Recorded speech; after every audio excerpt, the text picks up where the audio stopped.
राधे राधे दोस्तों, आज हम सुनाएंगे एक धूर्त राजकुमारी की कहानी। तो कहानी शुरू करते हैं।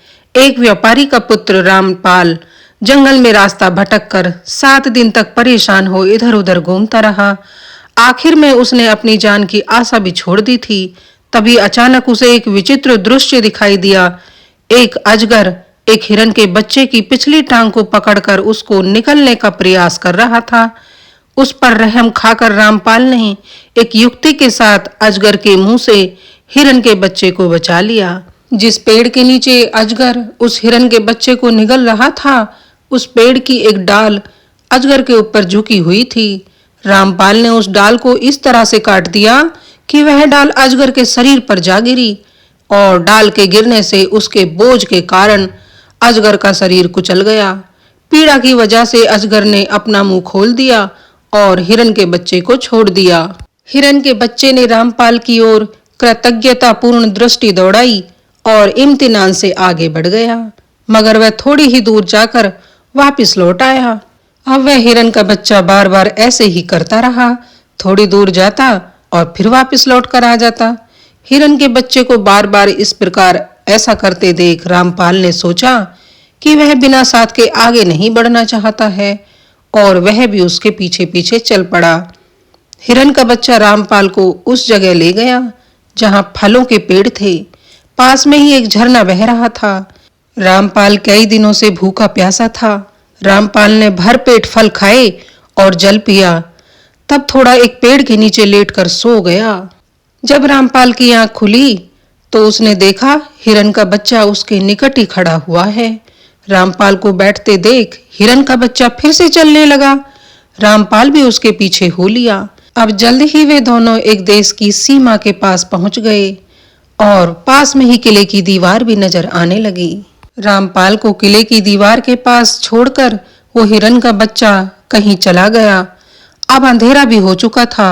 रामपाल ने सोचा कि कहीं किसी पेड़ के नीचे बैठकर विश्राम किया जाए, पर यह क्या, वह जहां खड़ा है वह तो एक शमशान है।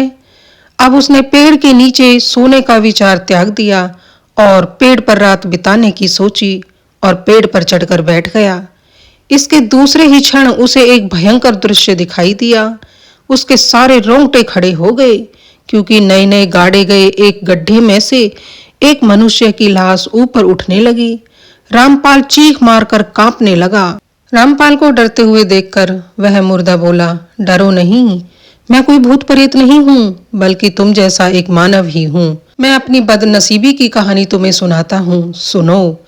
रामपाल अब हिम्मत बटोरकर पेड़ से नीचे उतर आया और आकर पूछने लगा, इस अनर्थ का कारण क्या है भाई?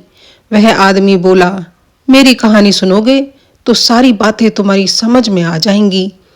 इन शब्दों के साथ उस व्यक्ति ने अपनी कहानी सुनानी प्रारंभ कर दी। मैं एक राजकुमार हूँ। युवावस्था में प्रवेश करते ही मैं अपने देश को छोड़कर घोड़े पर बैठकर नगर नगर भ्रमण के लिए चल पड़ा। अब मैंने अपनी इस यात्रा में अनेक नगर, शहर और राज्य भी देखे। मुझे मालूम हुआ कि कोई अत्यंत ही विचित्र देश है और उस देश की राजकुमारी असाधारण सुंदरी है। उसने यह घोषणा की है कि उसके द्वारा ली जाने वाली प्रतियोगिता में विजयी होने वाले के साथ वह विवाह करेगी और उसको अपने देश का राजा बनाएगी। मैंने उसके चित्र को देखा। निश्चय ही वह अद्भुत सौंदर्यवती थी। मैं उसके चित्र को देखकर अपने आप पर नियंत्रण न रख सका और उस देश की खोज में चल पड़ा। कुछ दिन खोजने के बाद मुझे वह देश मिल गया और मैं राजकुमारी के सामने उपस्थित हो गया। राजकुमारी ने हृदयपूर्वक मेरा स्वागत किया। मैं उसके सौंदर्य को देखकर आश्चर्यचकित रह गया। राजकुमारी ने मुझसे कहा, प्रतियोगिता में भाग लेने के लिए मेरी एक शर्त है। तुम प्रतियोगिता में हार जाओगे तो आजीवन मेरा नौकर बनकर रहना होगा। क्या यह शर्त तुम्हें स्वीकार है? मैं उसकी साधुता पर मोहित हो गया था। मैं मंत्रमुग्ध था और मैं इस शर्त को मान गया। मैंने हामी में सिर हिला दिया। राजकुमारी ने मुझे एक खाली पात्र दिखाया। उसने एक थैली निकाली, उसमें से 2 छोटी डिबिया निकाली। वे डिबिया इतनी छोटी थी कि उसकी हथेलियों में समा सकती थी। उसने उन डिबियाओं को खाली पात्र के बाजू में रख दिया। फिर उसने उन डिबियाओं में से एक डिबिया को बाएं हाथ की हथेली में लिया और हिलाया। हिलाते ही उसमें से कोई ध्वनि नहीं निकली तो उसने वो डिबिया पात्र के अंदर रख दी। डिबिया के हिलाने से मैं समझ गया कि इस डिबिया के अंदर कोई चीज नहीं है, ये डिबिया खाली है। अगर इसके अंदर कुछ होता तो इसमें से ध्वनि निकलती। राजकुमारी ने फिर दूसरी डिबिया को दाएं हाथ से उठाया और दाएं हाथ की हथेली में रखकर हिलाया तो उसमें से कोई ध्वनि निकली। मैं समझ गया इसमें कोई चीज है जिसकी वजह से ध्वनि निकल रही है।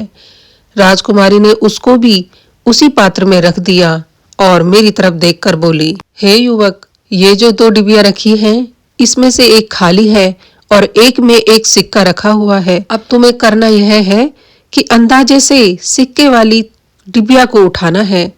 अगर तुमने ऐसा कर लिया तो मैं और मेरा राज्य तुम्हारा हो जाएगा। मैं इस प्रतियोगिता में असफल रहा क्योंकि मैंने उस पात्र से एक डिबिया को निकालकर हिलाया तो उसमें से कोई ध्वनि ही नहीं निकली। फिर राजकुमारी ने दूसरी डिबिया को अपने दाएं हाथ से हिलाया तो उसमें ध्वनि निकली और इस प्रतियोगिता में हारने के बाद मैं उसका गुलाम बन गया।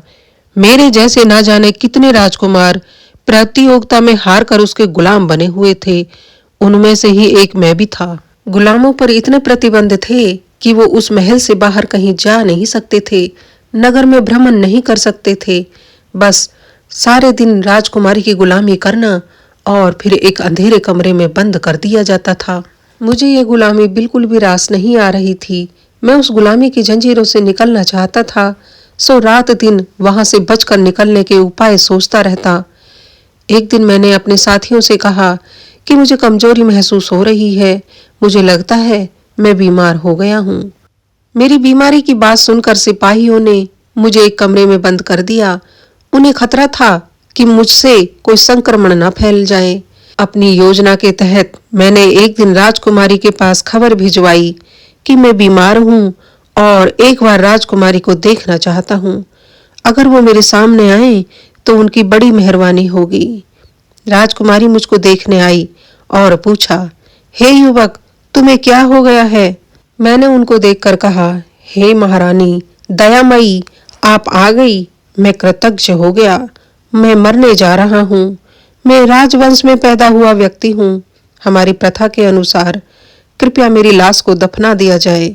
उसका दाह संस्कार मत करवाना, क्योंकि मेरे यहाँ पर प्रथा है कि वहां पर दफनाया ही जाता है।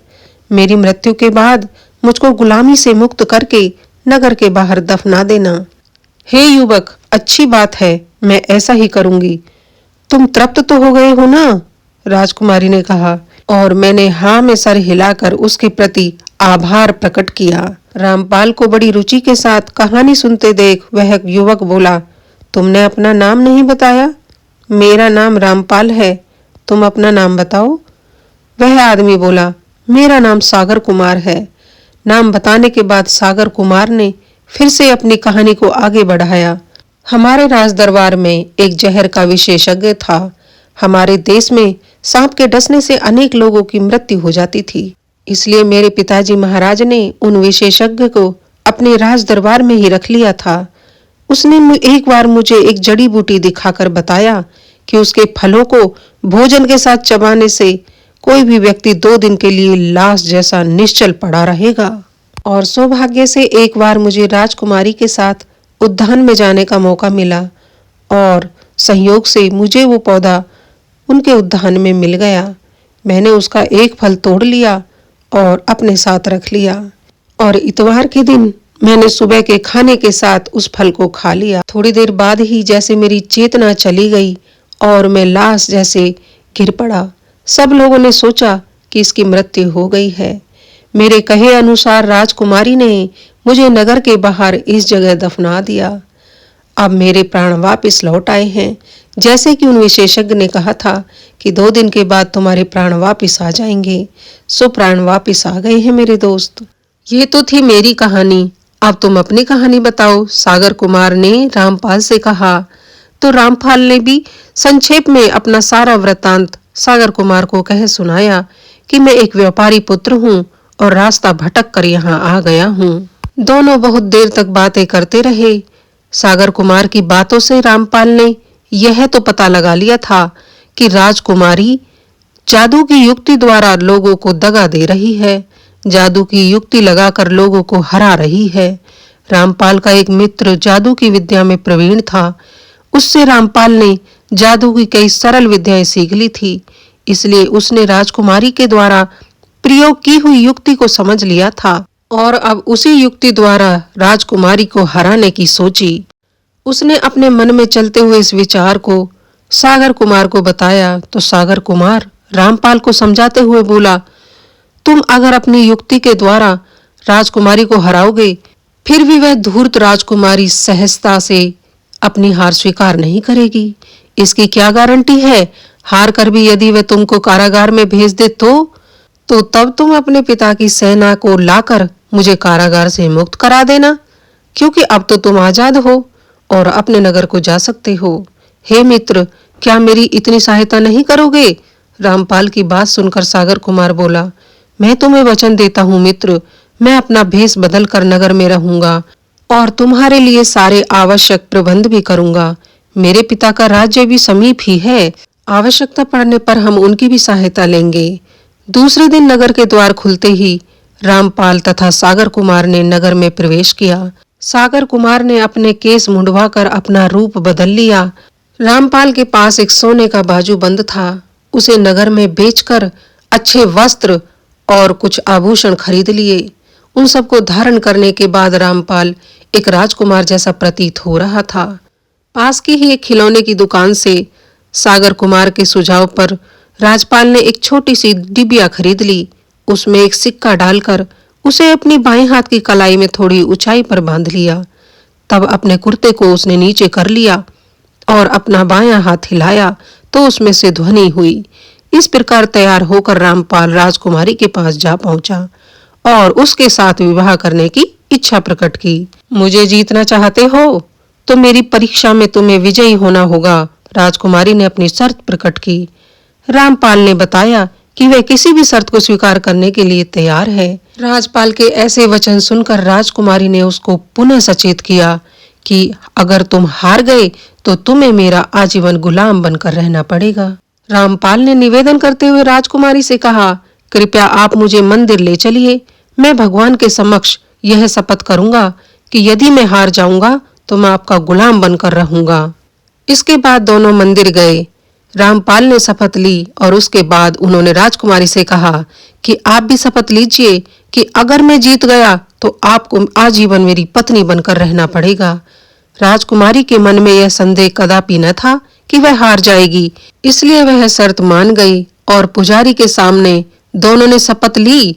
परीक्षा भी मंदिर में ही शुरू हुई। एक पात्र मंगवाया गया, उसमें 2 डिबिया रखी गई और राजपाल से कहा, इसमें से एक डिबिया निकालो, उसमें ध्वनि आनी चाहिए। अगर डिबिया में ध्वनि नहीं आई तो तुम हार कर मेरे गुलाम बनोगे। रामपाल ने बायां हाथ पात्र में डाला और डिबिया को उठा लिया। याद रहे दोस्तों, रामपाल ने अपने कुर्ते के नीचे अपने बाजू में एक डिबिया पहले से ही बांध रखी थी जिसमें एक सिक्का डाला हुआ था। अब रामपाल ने पात्र से डिबिया निकालकर जैसे ही हिलाई तो यह क्या, उसमें से तो ध्वनि निकलने लगी। यह देखकर राजकुमारी चकित हो गई। राजकुमारी, मैं जीत गया हूँ, मेरे साथ अब विवाह करोगी ना? रामपाल ने राजकुमारी की तरफ देखते हुए पूछा तो राजकुमारी ने सिर झुकाकर अपनी स्वीकृति दे दी।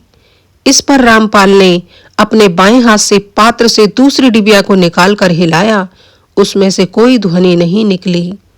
वास्तव में दोनों डिबिया खाली थी। अब रामपाल ने जल्दी से राजकुमारी के दाएं हाथ के कपड़े को ऊपर मोड़ दिया तो क्या देखता है, वहां पर एक डिबिया बंधी हुई थी। रामपाल ने वो डिबिया वहां से खोलकर जैसे ही हिलाई तो उसमें से ध्वनि आई। अब रामपाल क्रोधित होते हुए राजकुमारी से बोला, तुमने इस तरह से दगा देकर सबको हराया, धोखेबाजी से सबको हराया, तुम एक धूर्त राजकुमारी हो। राजकुमारी रामपाल को समझाते हुए बोली, मैं धूर्त नहीं हूं, मैंने अपने पिता की आज्ञा का पालन किया है। बस मेरे पिताजी ने मरते वक्त मुझे हराने की बुद्धिमत्ता रखने वाला यह उपाय बताया था। वह नहीं चाहते थे कि मेरे राज्य में कोई हिस्सेदार बने और मुझे भी डर था कि कोई मुझसे शादी करके मुझे गुलाम न बना ले। मुझे गर्व है कि मैंने अपने पिता की इस बात को माना और उनकी आत्मा को संतुष्ट किया। पर आज तुम जीत गए हो, तो मैं तुमसे विवाह कर तुम्हारी पत्नी बनूंगी और जितने भी लोगों को मैंने गुलाम बनाया है वो सब हमारी शादी में शामिल होंगे और उन्हें उचित इनाम देकर मैं उनके राज्य तक उन्हें पहुंचाऊंगी। इतना कहकर राजकुमारी ने सभी को आजाद कर दिया और अपने विवाह में शामिल होने का न्योता दिया। सभी लोग राजकुमारी के विवाह में सम्मिलित हुए और उन सबको पुरस्कार देकर उन्हें उनके राज्य में पहुंचा दिया गया। इस तरह से रामपाल और राजकुमारी का विवाह हुआ और दोनों हंसी खुशी रहने लगे। सागर कुमार भी अब बहुत खुश था कि इस राजकुमारी को मैं नहीं जीत पाया तो मेरे दोस्त ने जीत लिया, और वह भी अपने नगर को चला गया। उसके माता पिता अपने पुत्र को बहुत दिनों बाद देखकर बड़े प्रसन्न हुए। दोस्तों, कहानी यहीं पर समाप्त होती है। आज की हमारी कहानी आपको कैसी लगी कृपया कमेंट करके हमें जरूर बताएं। कहानी अगर अच्छी लगी हो तो एक लाइक कर दें। पहली बार हमारे चैनल पर आए हैं तो चैनल को सब्सक्राइब कर लें और बेल आइकन जरूर दबा दें, जिससे कि आने वाली वीडियोस की नोटिफिकेशन आपको मिलती रहे। तो दोस्तों, ऐसी ही एक और मनोरंजक कहानी के साथ मैं सीमा यादुवंशी आप सबके सामने फिर उपस्थित होंगी। राधे राधे।